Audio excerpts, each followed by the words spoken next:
Good morning.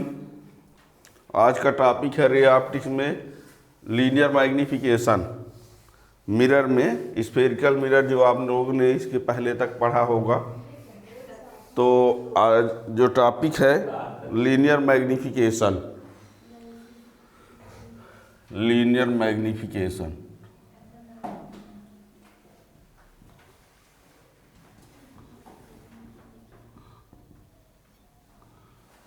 Linear magnification से आप लोगों को ये बता दें, लीनियर मैग्नीफिकेशन से ये पता चलेगा कि जो ऑब्जेक्ट का इमेज बन रहा है वो किस साइज का है, उससे बड़ा है कि छोटा है कि बराबर है ना।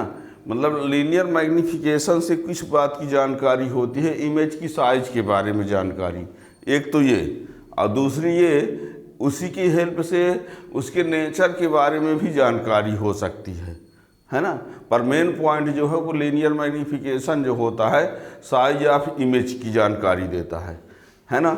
यदि लीनियर मैग्नीफिकेशन, सुन लीजिए, लीनियर मैग्नीफिकेशन की जो वैल्यू होती है वो मान लीजिए 1 आ गया, इसका मीन्स होता है कि इमेज और ऑब्जेक्ट इक्वल है।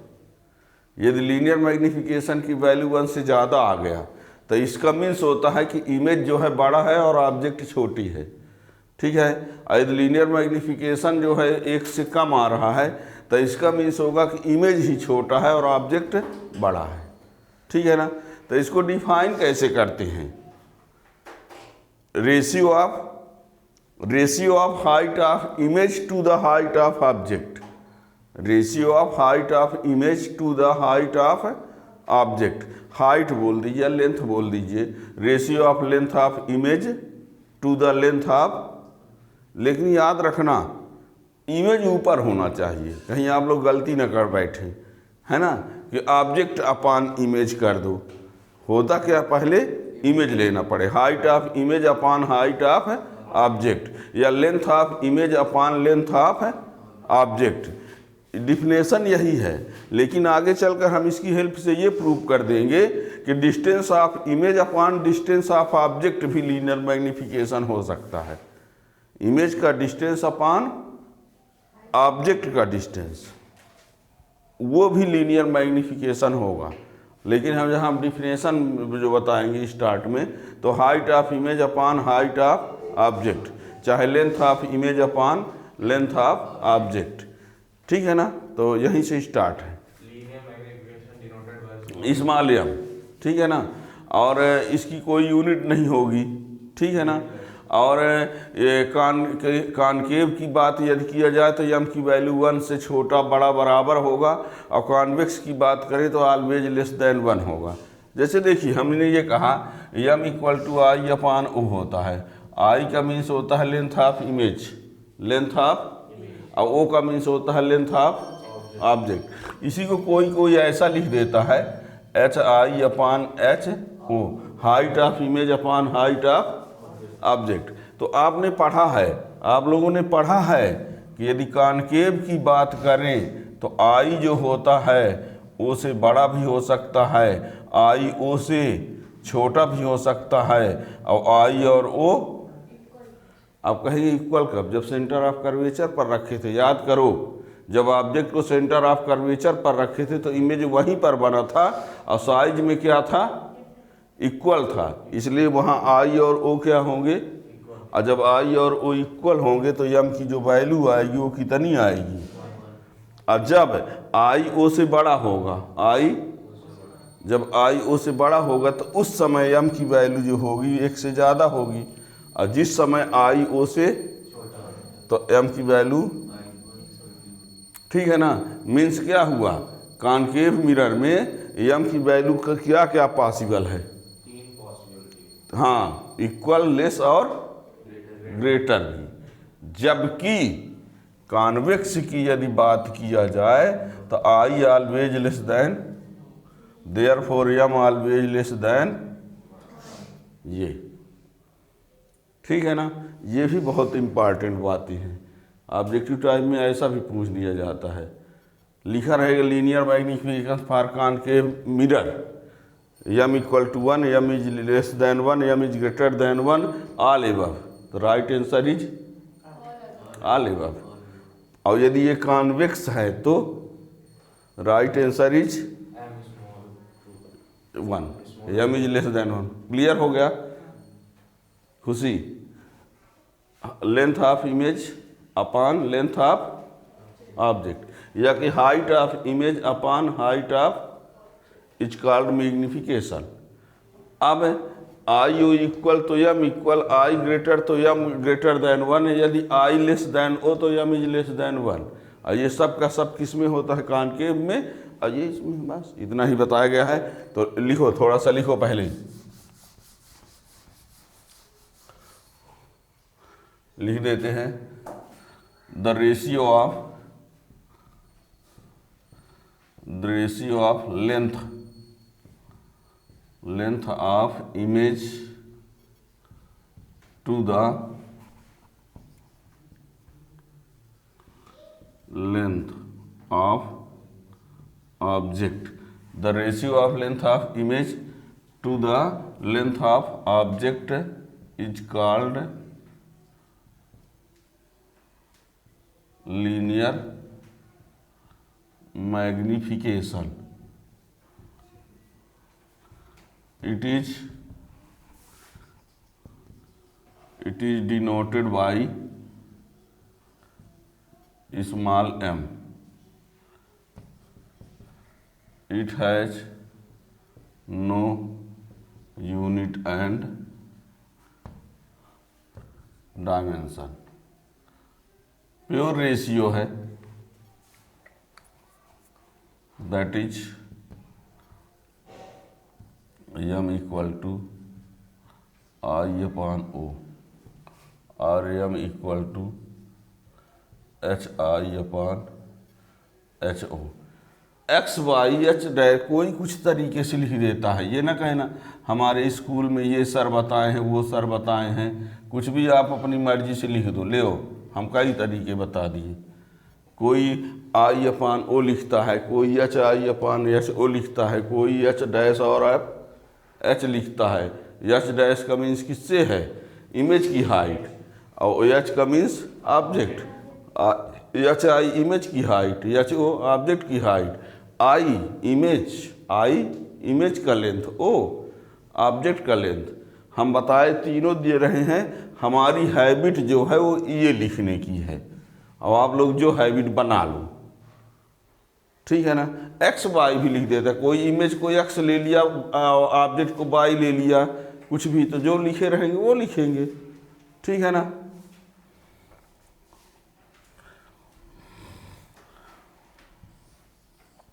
ये अब एक डायग्राम बनाएंगे, देखिएगा यहाँ पर हो गया इतना।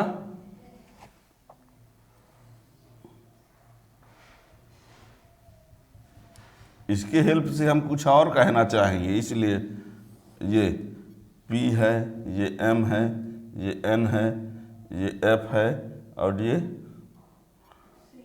हाँ ये C है, ये एक ऑब्जेक्ट है AB, ठीक। अब यहाँ से एक लाइट रेज ये पैरेलल गई है, तो कहाँ से पास होगी सबको पता है ना, ठीक है ना। मान लीजिए हम एक लाइट रेज ऐसे ले जा रहे हैं, तो ये कहाँ से पास होगी? कहीं ना कहीं से तो होगी ही। ये वाली लाइट रेज अब रूल तो 3 हैं, अच्छा हाँ ये गलत है। ये बताओ फिक्स रूल कितने हैं? 3 ठो। कि पैरेलल वाली कहाँ से? फोकस से। फोकस वाली पैरेलल, सेंटर वाली। लेकिन ये तो फिक्स है, लेकिन ये तो कन्फर्म है कि कोई भी लाइट रेज यदि मिरर में जाएगी तो वो जरूर क्या होगी? रिफ्लेक्ट होगी। हाँ, तो जितनी भी लाइट रेज मिरर में जाएंगी वो सब की सब क्या होंगी? और रिफ्लेक्शन लॉ को फॉलो करेंगी, ठीक है। तो एक ये हमने लिया। अब यहाँ से इसको यदि हम नॉर्मल ड्रा कर दें तो ये ए डैश बी डैश इमेज होगा कि नहीं? ए डैश बी डैश क्या होगा? किसका? ऑब्जेक्ट ए बी का, ठीक है ना।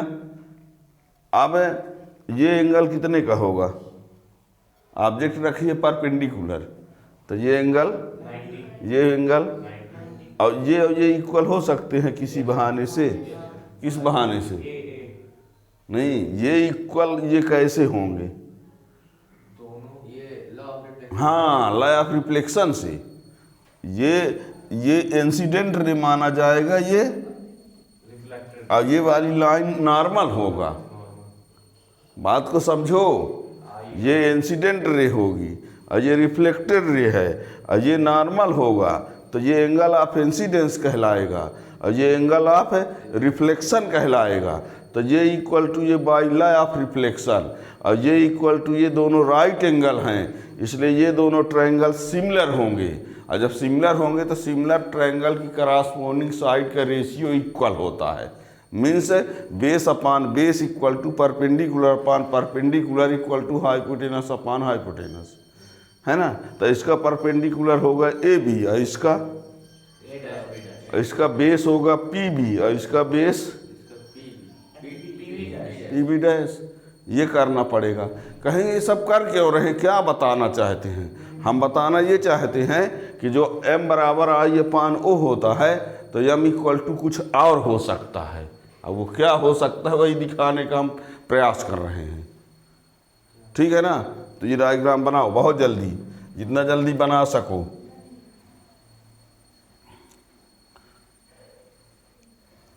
अब ये सब लिखने की बहुत ज़रूरत नहीं है, वैसे लिख भी दो तो अच्छी बात है।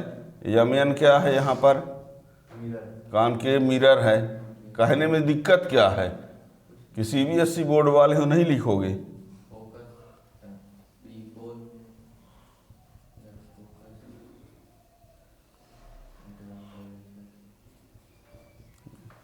लगता होगा MP बोर्ड वाले लिखें।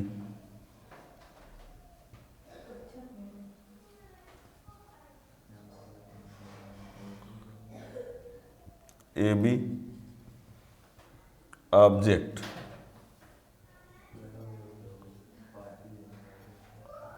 ए डैश बी डैश। हाँ एक कुछ आप लोग बोल रहे थे किसका क्या पार्टी वोटी देने के लिए, ए बी ऑब्जेक्ट।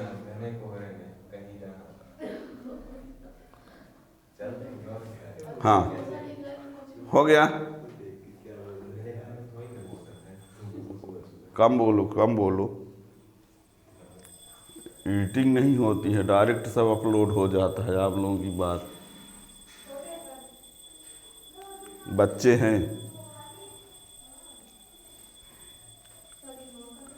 हो गया इतना।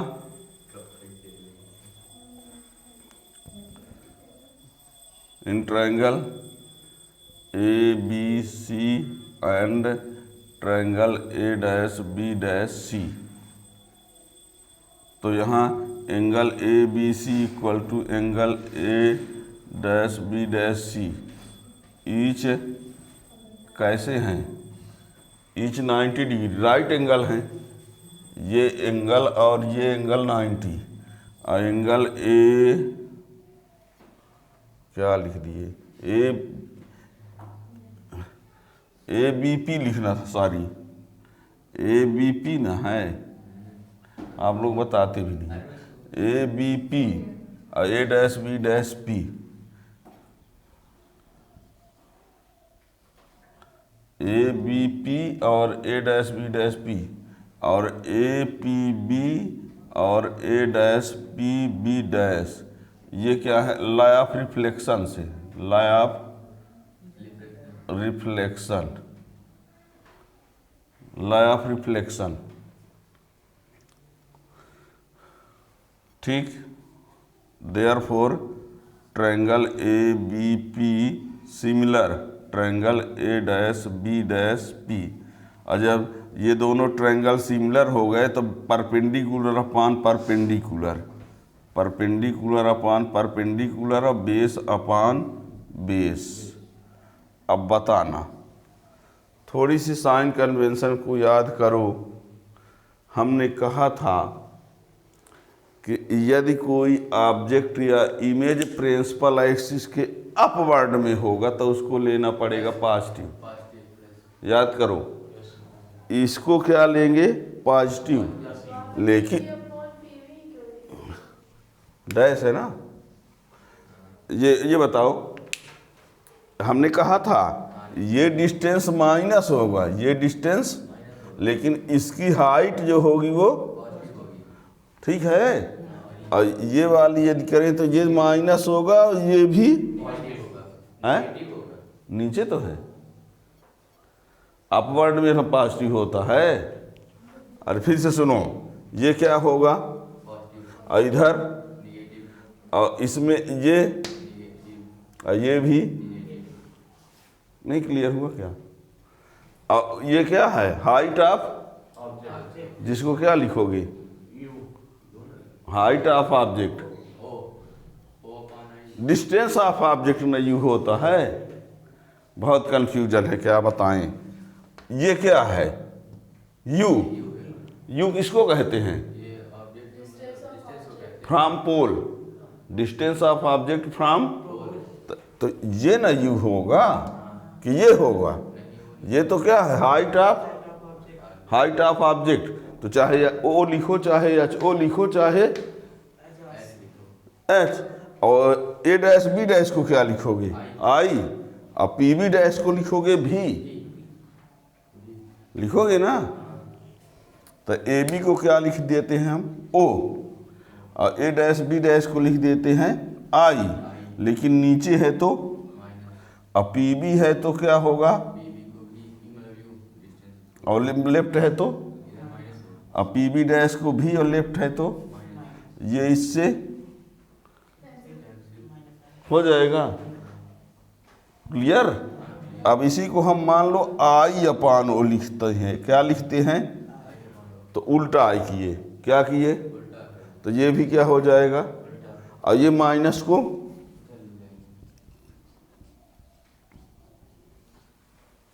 इसको कोई सा इक्वेशन फर्स्ट ये रख लो। अरे ये वाला ये माइनस तो कट गए थे, पर ये वाला उधर चला गया। लेफ्ट में कभी माइनस नहीं होता, ना लेफ्ट में माइनस होता ना डिनोमिनेटर में। डिनोमिनेटर नीचे ना बोलते हैं, कभी नहीं होता है। कैसे नहीं होता है, माइनस एक्स इक्वल टू यदि 2 है तो ये सीधे क्या लिख दिया जाएगा,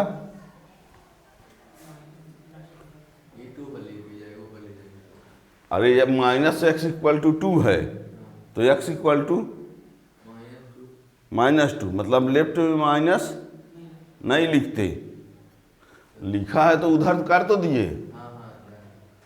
और डिनोमिनेटर में कभी माइनस नहीं होता। यदि x इक्वल टू 3/-5 है तो इसको -3/5 लिखा जाता है। अब कह दोगे कि मान लीजिए ऊपर भी है और नीचे भी है, तब तो ऐसे भी कैंसिल हो जाएगा। इसमें भी कोई कह दे कि सर मान लीजिए दोनों साइड है, तो कैंसिल तो हो जाएगा। यानी ना तो लेफ्ट में माइनस होता, ना तो डिनोमिनेटर में। अब बताओ, आप लोग थोड़ा सा अच्छे से इक्वेशन फर्स्ट को देखो 1-8 घंटे तक, और सेकेंड को भी। m equal to I upon O, और I upon O equal to m equal to I upon O, और I upon O equal to -v upon U. हाँ, तो क्या इसका मतलब क्या हुआ, m equal to -v upon U. आपने कहा था कि m equal to I upon O होता है, और आज पता क्या चल रहा है कि m equal to -v upon U. अभी क्या है, distance of image, distance of, U क्या है, हाँ, तो डिफिनेशन में लिखे हो कि length of image upon length of object. और यहाँ से क्या पता चला कि distance of image upon distance of, ये भी हो सकता है। ठीक है ना। तो यहाँ दिख रहा है क्या उधर, अब लिख सकते हैं एक लाइन की नहीं, लिखो from equation first and second m equal to -v upon U. Last में आप ये कह सकते हो hence m equal to I upon O और माइनस भी अपान यू, ये तीनों m equal to I upon O, ये नहीं दिख रहा है,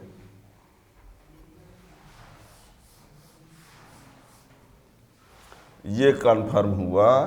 hence m equal to I upon O equal to minus V upon U, ये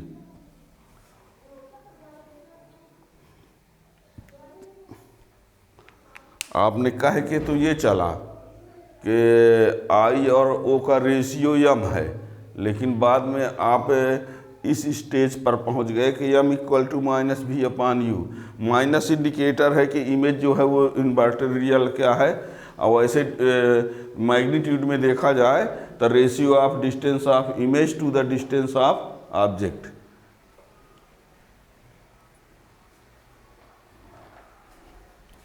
इट इज क्लियर दैट, यहाँ लिखे दे रहे हैं,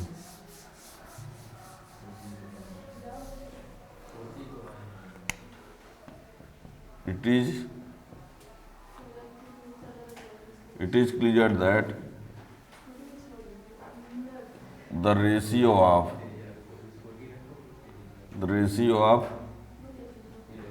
देखना, ratio of distance of image to the distance of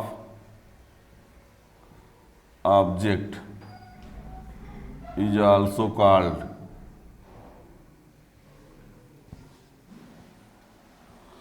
linear magnification। ये the ratio of distance of image to the distance of object is also called linear magnification, ये कहता है, ठीक है ना।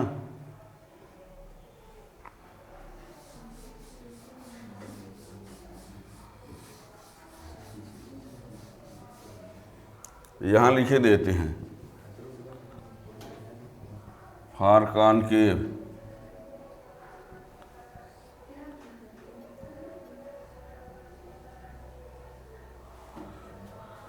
देखना, for concave mirror m equal to 1, m is greater than 1, m is less than 1। Concave mirror में m क्या होगा, 1 के इक्वल। ये कब होगा, when i equal to o, when i greater than o, i less than o।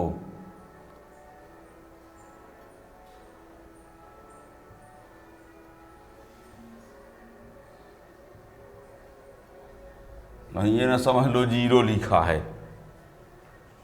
वो means क्या, length of object, ठीक है ना। तो m इक्वल टू 1, आप लोगों से ये कहा जा सकता है what do you mean by m equal to 1, what do you mean by m equal to 1, यानी m की वैल्यू 1 होने का क्या मीन्स है, ऑब्जेक्ट के इक्वल है। और उसकी यदि कोई कहे कि ऑब्जेक्ट होगा कहाँ, तो at the centre of spherical mirror, ठीक है ना। m की वैल्यू 1 होने के मीनिंग है कि ऑब्जेक्ट कहाँ है, सेंटर ऑफ कर्वेचर पर है, और इमेज और ऑब्जेक्ट का लेंथ है इक्वल है, ठीक है ना, याद रखिएगा।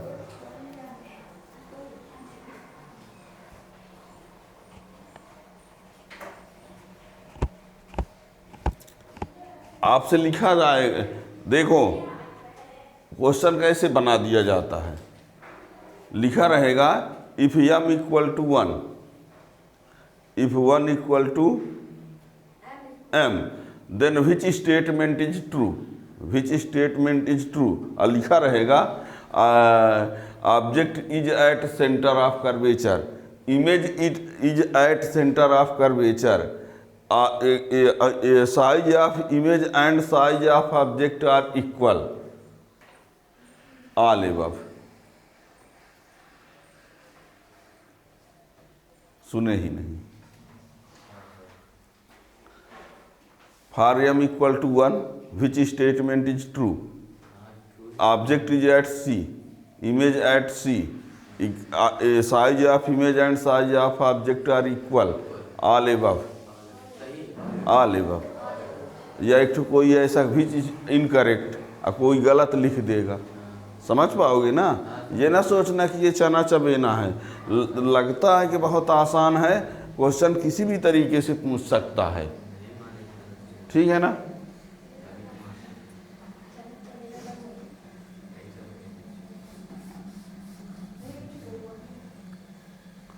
For convex m is less than 1, क्यों? क्योंकि i जो i होता है इसमें हमेशा o से क्या होता है, i o से छोटा होता है ना। i भी यहाँ लिख दे, क्या है, कहेंगे एक ठो को बता रहे हैं, लेंथ ऑफ इमेज है ये। i जो है वो क्या है और o क्या है, लेंथ ऑफ, ठीक है ना। तो ये चलो एक लाइन और लिखे देते हैं।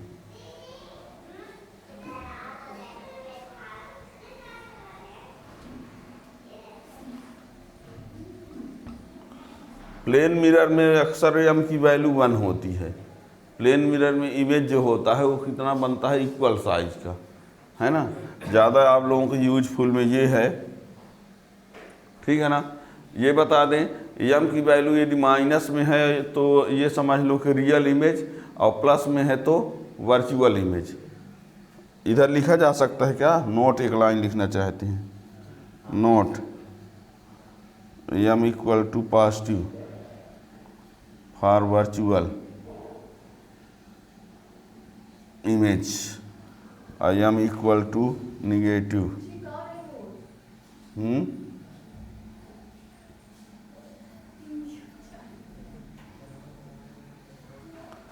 वर्चुअल इमेज के लिए m की वैल्यू जो होती है वो पॉजिटिव होती है, और इसके लिए अब बताओ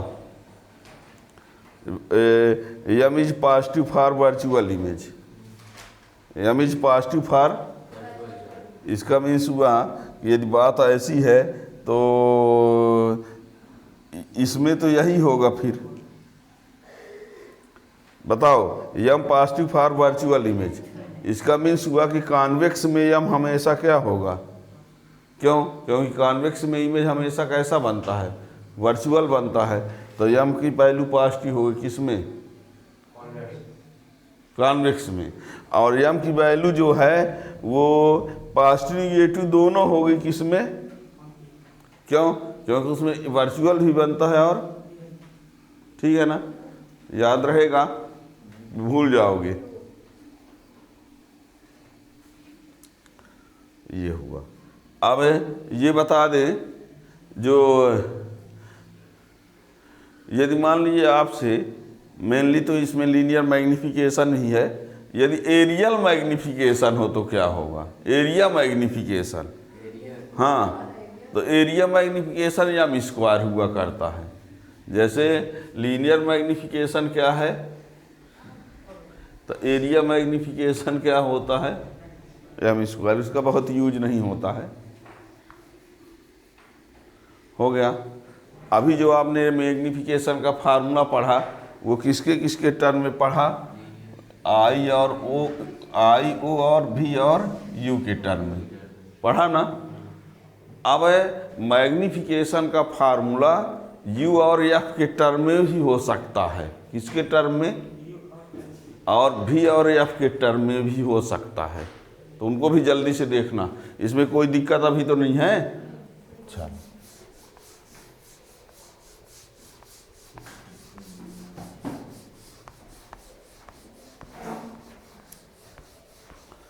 कल न्यूमेरिकल क्वेश्चन बताएंगे इससे।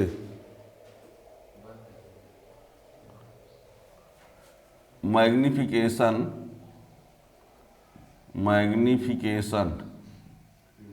इन term of u and f। हम ये बताना चाहते हैं मैग्नीफिकेशन का जो फार्मूला आपने पढ़ा, दो पढ़ा, क्या क्या, m equal to I upon ओ, मतलब आई और ओ का टर्म था वो, फिर मैग्नीफिकेशन की वैल्यू पढ़ा v और u के टर्म में, m equal to minus v upon u। अब हम बताना चाहते हैं कि m की जो वैल्यू है किसके टर्म में है ना, u और f के टर्म में भी फार्मूला होता है। हम वो फार्मूला ला रहे हैं, कैसे आएगा, वैसे आप लोग याद कर लो तो आपका काम हो जाएगा, और हम प्रूव करके दिखा रहे हैं कि वो फार्मूला आया कहाँ से। अब आपको बाद में आगे कंपटीशन के लिए आपको ये पता होना चाहिए कि m equal to I upon O होता है, बस। कंपटीशन में ये नहीं पूछे कैसे होता है, लेकिन बोर्ड में प्रूव करने के लिए आता है, बोर्ड एग्जाम में प्रूव करने के लिए। कंपटीशन में तो कैसे आया पता नहीं, आप उससे न्यूमेरिकल क्वेश्चन सॉल्व कर दो बस, है ना। तो अभी हम magnification in term of u and f तो लिखेंगे सिंस m इक्वल टू, आपने पढ़ा, ये पढ़ा कि नहीं, फिर by mirror equation, by mirror equation, mirror equation क्या कहता है, 1 upon f equal to 1 upon u plus 1 upon भी, ठीक है। फिर क्या करिए, दोनों साइड में u से डिवाइड कर दो, multiply by you on both side, multiply by you on, दोनों साइड में u का मल्टीप्लाई करो, तो u का मल्टीप्लाई करो तो क्या आएगा, u अपान f, u अपान u अपान v, चलेगा। हमने u का मल्टीप्लाई किया है, ये इससे जाग जाओ, u अपान v। अभी कोई दिक्कत, कोई दिक्कत नहीं, इसको इधर लाओ, minus U upon V equal to 1 minus U upon F, आगे माइनस यू अपान भी और F minus U upon F LCM से। अभी भी कोई दिक्कत नहीं कि है, आगे बढ़ते हैं। क्या हम इसको माइनस भी अपान यू लिख लें,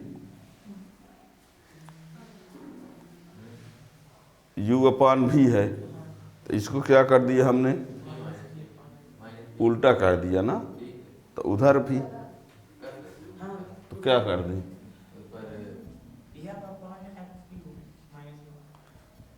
कोई दिक्कत,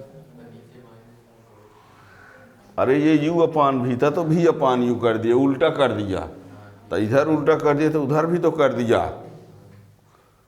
अब ये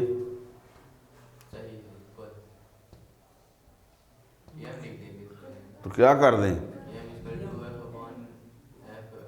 हाँ, तो m का फार्मूला किसके टर्म में आ गया, बस लिख दो, from equation first and second m equal to क्या आ गया, f upon f minus U. अब बताओ, अभी आप फार्मूला दो ठो जान रहे थे, m equal to I upon O और माइनस भी अपान यू, एक ठो और तैयार, एक और तैयार हुआ, ये एक और तैयार हैं, हाँ, चंद्रगुप्त फर्स्ट सेकंड थर्ड हैं। पहले लोग अलग अलग नाम नहीं रखते थे, उसी में फर्स्ट सेकंड थर्ड लगाते थे।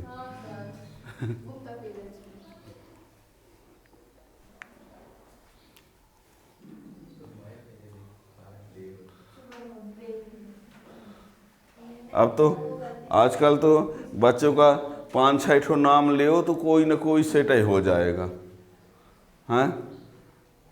10 बच्चे रहेंगे, कह दिया सोनू मोनू गोलू, तो किसी न किसी का नाम होगा ही वो।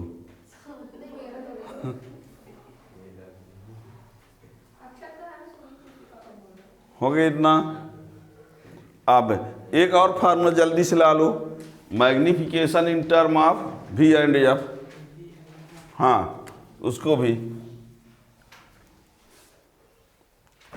कहाँ पर लिखें, इसी में magnification in term of v and f, magnification in term of v and f। हो गया यहाँ तक, magnification in term of v and f, v और f में देखेंगे m इक्वल टू ये तो चलेगा, बाई मिरर इक्वेशन फिर से वही स्टार्ट करो, 1/f equal to 1/u plus 1/v। अब की बार v का मल्टीप्लाई कर दो, क्या कर दो, v का मल्टीप्लाई करो, तो multiply v on both side, तो v/f equal to v/u plus v/v, v cancel हो गया, v/f equal to v/u plus 1, इसको उधर भेज दो, इसको इधर ला दो, v/u को इधर लाओगे तो क्या हो जाएगा, और ये 1 माइनस v/f चलेगा, ये minus v/u equal to f minus v/f। उस वाले में थोड़ा उल्टा भी करना पड़ गया था, इसमें तो सब सही सलामत आ रहा है। अब देख लो, ये हम लिख दें, from equation first and second, m equal to f minus v/f। अब बताओ, m इक्वल टू ये भी, अब लिख दिया which is incorrect, which is incorrect, तो इनकरेक्ट कौन, एक्सेप्ट ऑल 4, इन चार के अलावा यदि कुछ है तो, इन चारों के अलावा जो होगा तो वो गलत ना होगा, सही वाले ये चार हो गए, m इक्वल टू i/o सही है, नहीं बता रहे हैं, कोई एब्सेंट करेगा ना। फाइनली हेडलाइंस में क्या पता चला, m equal to i/o equal to minus v/u equal to f/f minus u equal to f minus v/f। ये हमेशा याद रहे। आज जो टॉपिक आपने पढ़ा उसका हेडलाइंस यही है, ये फार्मूला आपको आना चाहिए, ठीक है ना। और यदि ये फार्मूला आपसे आता है तो इससे न्यूमेरिकल क्वेश्चन आसानी से बनेंगे, है ना। लेकिन न्यूमेरिकल क्वेश्चन सॉल्व करते समय साइन कन्वेंशन जरूर याद रखना, क्योंकि साइन कन्वेंशन के बिना कोई भी न्यूमेरिकल क्वेश्चन सही नहीं होगा, ठीक है ना। तो इससे कुछ न्यूमेरिकल क्वेश्चन बताए जाएंगे, उसका वीडियो बाद में आपका बन जाएगा, उसके लिए चैनल को सब्सक्राइब कर लें तो नोटिफिकेशन मिल जाएगा। Thank you.